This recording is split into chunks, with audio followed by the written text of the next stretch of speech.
गुज़िश्ता करीब 2 महीने से लॉकडाउन जारी है और आवाम ने अपने अपने घरों में रहकर पुलिस के साथ ताउन किया है। उसके बावजूद लॉकडाउन जिस तरीके का होना चाहिए, सोशल डिस्टेंसिंग आवाम को जिस तरह करनी चाहिए थी, उसको आवाम ने फॉलो नहीं किया है।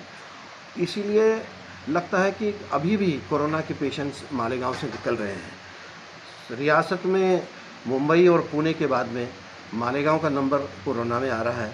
ये बात हमारे लिए ठीक नहीं है और इसीलिए हमको ईदगाहों पर जाने से परहेज़ करना पड़ेगा।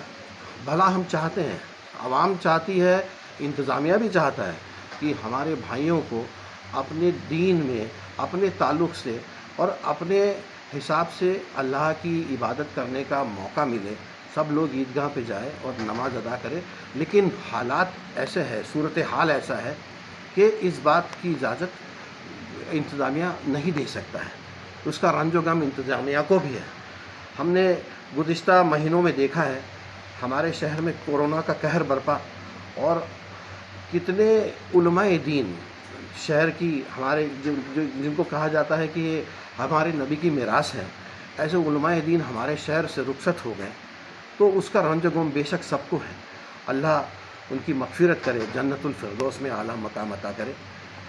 आने वाले ईद के बारे में कहना चाहूँगा कि ये अल्लाह का महीना है और सारे भाइयों ने इबादत की है, नमाज़ें अदा की हैं, तरावी में कुरान शरीफ सुना है, ज़कात दी है और अल्लाह से मग़फ़िरत की दुआ की है।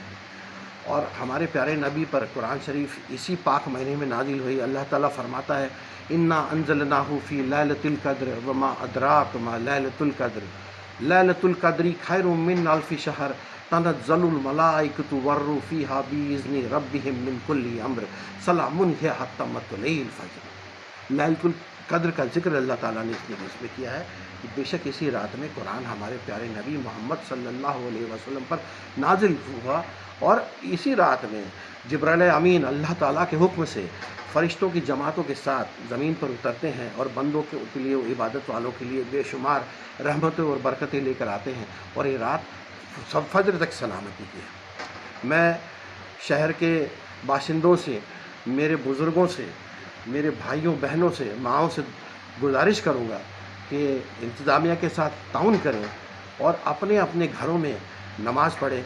देखिए यह अल्लाह की तरफ से हमारी आजमाइश है।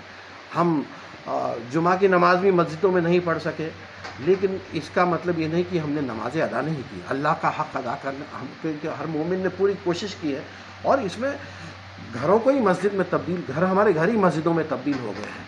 तो ये अल्लाह की तरफ से एक आजमाइश है जिस पे हमें खरा उतरना है।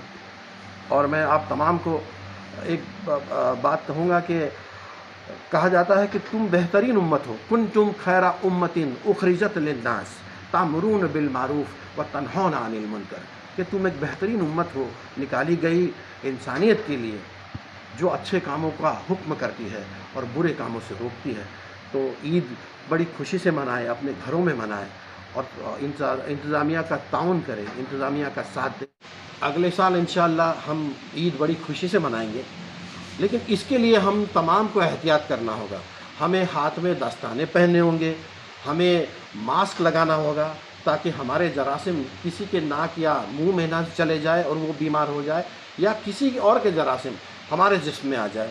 हमको बार बार दिन में हाथों को साबुन से धोना होगा और हमको, हमारे बुज़ुर्गों को और जो लोग पहले से ही घर में बीमार हैं, उनको इस वबा महामारी से अगर बचाना है तो हमको अपने आप को पाक साफ़ रखना बहुत ज़रूरी है। ये बात, ये हिदायत के तौर पर मैं आप तमाम को बता रहा हूँ और ईद उल फित्र की आप तमाम को पुरखुलूस मुबारकबाद देता हूँ। जब भी नमाज ईद उल फित्र अदा करके बंदा निकलता है तो अल्लाह ताला फरिश्तों से फरमाते हैं कि देखो मेरे बंदों ने मेरा हक़ अदा कर दिया है, तुम गवाह रहना, आज मैंने इनकी मग़फ़िरत कर दी है। तो हमारी मग़फ़िरत की उम्मीद से हम फरियाद करेंगे और उम्मीद है कि हमारा रब हमें मायूस नहीं करेगा। ईद मुबारक।